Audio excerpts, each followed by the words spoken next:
Bonsoir Mickaël Landreau. Bonsoir. Bonsoir, merci beaucoup d'être avec nous sur ce plateau du 19-20. Je le rappelle, mais tout le monde le sait, j'en suis sûre, vous êtes l'ancien gardien des Canaries et aussi de l'équipe de France de football. On vous a vu dans ces finales de Coupe de France gagnées par Nantes, mais vous en avez connu d'autres très grands moments dans votre carrière en tant que champion de France avec Nantes ou Lille, avec les Bleus aussi. Mais est-ce que ces victoires en Coupe de France, elles sont à part pour vous? C'est un souvenir vraiment à part et différent? Oui, bon, chaque grand trophée, grand moment laisse des émotions qui seront gravées à vie, hein, donc ça c'est évident. Mais notre première Coupe de France, celle qu'on a gagnée en 99, c'est la première avec notre club formateur. Et c'est celle qui déclenche derrière la suite à nos yeux. Et c'est pour ça que c'est des émotions qui sont juste dingues. Et puis il y a ce fait que ça se joue sur un match, donc évidemment que c'est fort. C'est en ça que c'est un peu différent, la Coupe de France, d'un championnat ou d'une victoire en championnat sur un match. On va voir aussi des images de l'envahissement de la Beaujoire. C'était il y a quelques semaines lors de la demi-finale face à Monaco. Cette joie si particulière qu'on voit sur le terrain, vous la reconnaissez et vous espérez la partager à nouveau samedi, j'imagine. Oui, moi je suis hyper heureux de voir ces images-là parce que y a des gens qui malheureusement il y a 20 ans ils l'ont pas vécu comme nous on a pu le vivre avec les supporters et rien que pour ça je trouve que c'est fantastique d'avoir ces moments de partage et encore plus dans notre environnement quand on voit les 2 dernières années qu'on vient de vivre, je trouve que le foot et ce qui se passe autour de Nantes est quelque chose de rarissime qu'il faut profiter. Alors pour cette finale, Antoine Kombouaré a été face à un choix qu'on pourrait qualifier cornélien entre Rémi Descamps, qui a joué tous les matchs de Coupe de France cette saison, et qui a été décisif, notamment lors de cette demi-finale face à Monaco, et Alban Lafont, qui lui a gardé les buts nantais dans tous les matchs de championnat et qui fait partie aujourd'hui des meilleurs gardiens français. Finalement, ce sera Alban Lafont qui sera dans la cage nantaise samedi au Stade de France. Comment est-ce que vous analysez ça, vous, en tant qu'ancien gardien de but? Vous êtes mis dans la tête de l'un et l'autre au moment de ce choix difficile? Pour moi, c'est une petite surprise.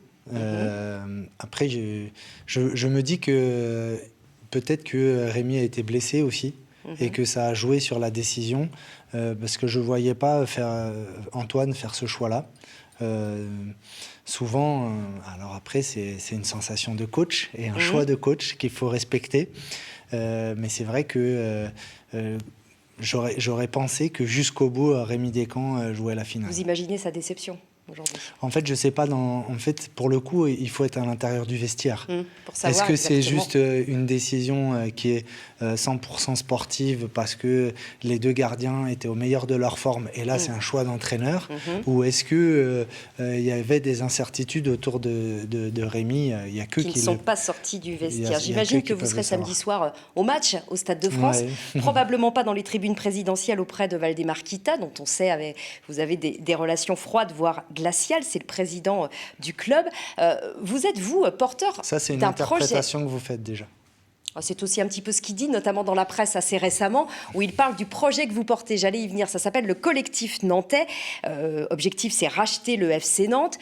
Il dit que c'est un projet qui n'est pas sérieux. Vous lui répondez quoi au président Kita?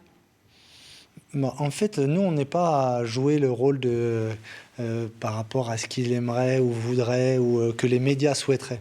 Nous, en fait, on est par étapes, on construit notre projet et où on est d'accord avec Valdemar, c'est qu'il y a des moments pour tout, il y a des moments pour la communication. On l'a fait ici parce que c'était en lien avec le crowdfunding populaire et on estimait que c'était très important pour cette partie-là. Par contre, évidemment qu'il y a des gens et des personnes qui sont spécialisés pour pouvoir discuter d'une vente d'un club de ce montant-là. Mais vous êtes candidat, vous nous le confirmez, à ce rachat de club. On le sait, oui, c'est mais de ça fait des notoriété semaines publique. et ça fait des mois, donc ça, il n'y a pas de... Au contraire. Mais pour l'instant, même. il n'y a pas de discussion ouverte avec Valdemar Kita. En fait, on ira le jour où on estime qu'on est prêt à aller discuter avec Valdemar, puisque ce qu'il dit justement, d'ailleurs, c'est que il est ouvert à ce qu'il y ait des discussions à partir du moment où c'est un projet qui est solide, à la fois dans la conception du projet, où là, on estime qu'on est très, très solide, et à la fois dans la partie financière, qui est très importante aussi, et ça avance et ça continue d'avancer. Donc on ira quand on pourra le être moment prêt. voulu. Et je précise que vous avez lancé un crowdfunding. Il sera clos le 24 mai et qu'actuellement un peu plus de 200 000 € ont été récoltés auprès de 1300 souscripteurs. Merci beaucoup, Mickaël Landreau, d'être venu à 2 jours donc, de cette grande finale de la Coupe de France.